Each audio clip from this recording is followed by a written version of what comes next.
Hello and welcome back to my channel. If you're new here, I'm Lindsay, and every week I post videos about frugality, simple living, intentional living, minimalism, and sometimes you get homeschool content thrown in there just for fun, even though those really aren't my most popular videos. Today I want to talk about something that has really changed my life in a major way, and that is financial minimalism. Specifically, how financial minimalism helped me cure my shopping addiction, helps me get out of debt, and helps me live a more intentional, frugal life. But before we can come up with solutions, I think we need to acknowledge the problem. And that problem is that shopping can be addictive. There can be dopamine hits, there is a fly flying around, and it's driving me crazy. For years, I shopped when I was stressed, when I was bored. I had closets full of clothes that I never used, gadgets that I never used or that were old, and not to mention I had an ever-increasing growing pile of debt to go along with it. But yet I wasn't happy. However, I still believed a lie that happiness was in the next purchase. And so even though I think intuitively I knew it wasn't bringing me happiness, I continued to shop. I realized that my shopping habits were hurting me socially, emotionally, physically, and financially. And that's when I discovered financial minimalism. So what is financial minimalism? Financial minimalism is cutting out all of the unnecessary purchases, unnecessary things out of your life, and focusing on what is truly important and what truly brings value. Whether that is experiences, relationships, or just a sense of peace, which really can't be bought. So I first got started on minimalism back in 2015 after my first daughter was born. I didn't know that it was called minimalism though. I actually had read Marie Kondo's, I forget what the book is called, The Life-Changing Magic of Tidying Up. I read Marie Kondo's The Life-Changing Magic of Tidying Up, and I just started decluttering my house because I had read on Google somewhere that decluttering could actually reduce anxiety.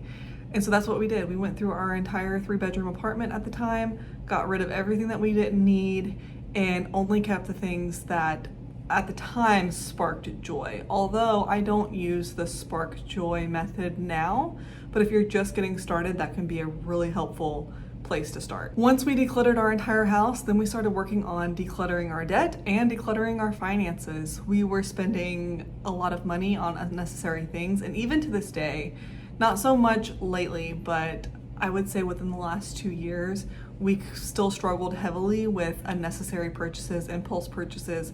And so I've really had to train myself not to give in and into that mindset that this next thing is going to bring happiness.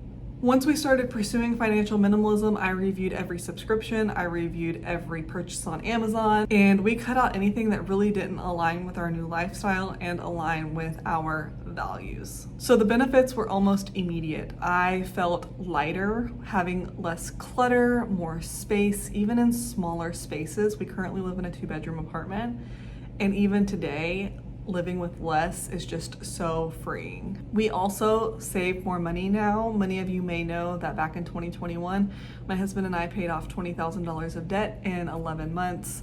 No inheritance, no big piles of money that fell out of the sky, just hard work and budgeting, and paid it all off to become debt-free before he got off of active duty. A big reason why my husband was on board with minimalism, which he was not at first, wasn't the financial aspect or the clear spaces.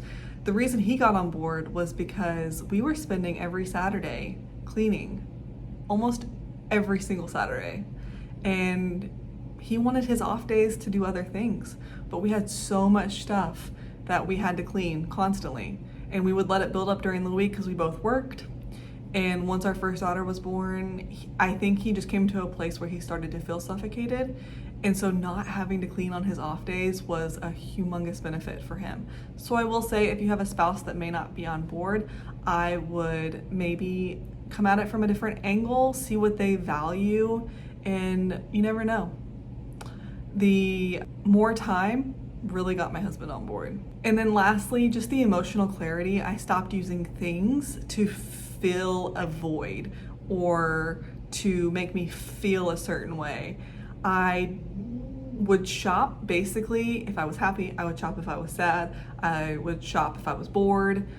Amazon was a big thing for me, and Target. We don't have a Target super close by anymore. We have a Target within a reasonable driving distance, but it's not right down the road. So shopping was a big thing for me, and I cut it all out. But it wasn't just about saving the money. With financial minimalism, I also just discovered peace and intentionality, and more importantly, freedom. So today I want to give you some tips if you're thinking about starting out on your financial minimalism journey. So the first thing would be to assess your spending habits. There are a lot of videos on YouTube, especially in the frugal living space, that tell you that you don't really need a budget.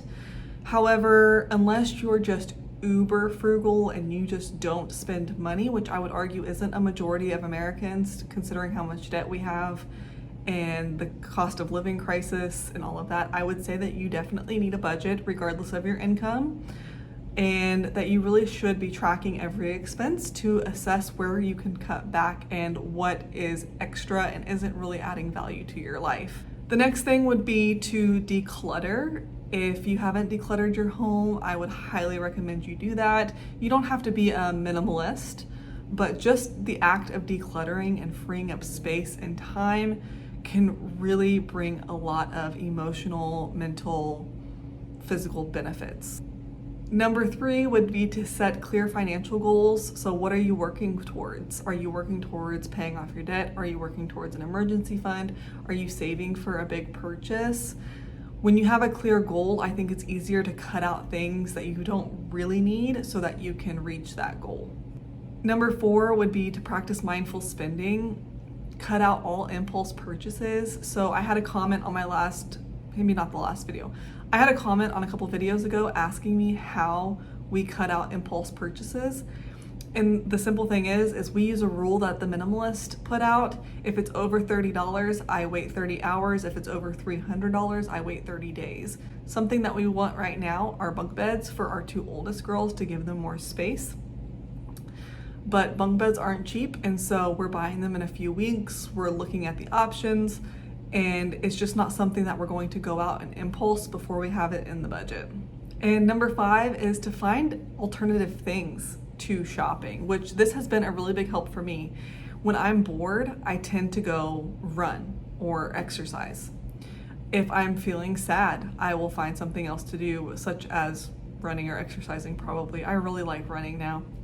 But you can take up reading, you can take up journaling, you can take up any really new hobby. And like right now, my 9-year-old is learning to play the piano. So just find something different to do and replace that shopping addiction. And there are plenty of free things that you could do. You could take up walking and listening to an audiobook. So anyways, that's my journey. That's how I kind of went from a shopaholic maximalist in 2015 to a debt-free, frugal living minimalist with a minimalist budget, which by the way, if you need a good budgeting app, I highly recommend. There are 2. Either you need a budget, and if that's too high of a learning curve, then I would highly recommend EveryDollar, which is the Dave Ramsey app.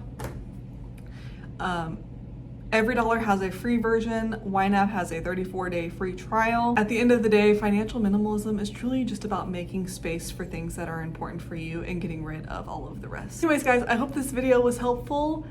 Let me know down in the comments below if you practice financial minimalism, what budgeting app or method that you use, and I will see you next week. Bye.